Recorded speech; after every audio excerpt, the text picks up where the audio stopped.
Welcome to Man Does Tech, where I solve the problems you didn't even know you had. In this video, I will explain how to rename a file. First, locate the file you wish to modify. It's important to know where your files are stored before attempting any changes. Once you've found the file, you'll be ready to proceed with one of the simple renaming methods. We'll cover two primary ways to achieve this task efficiently and correctly, ensuring your files are organized just how you like them. One common way to rename a file is by using your mouse. Simply right-click on the file you want to change.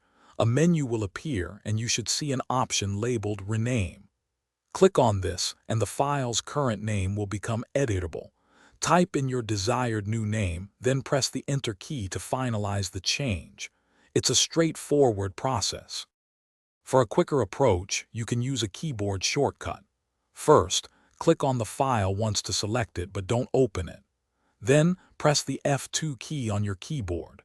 This action will immediately highlight the file's name, making it ready for editing.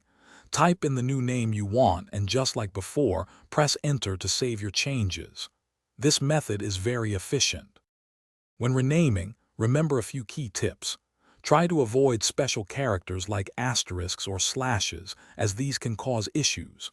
Also, be very careful not to alter the file extension, which is the part after the dot like docx or JPG. Changing it can make the file unusable. Finally, choose names that clearly describe the file's content for better organization. Thanks for watching. If you found this helpful, don't forget to like and subscribe.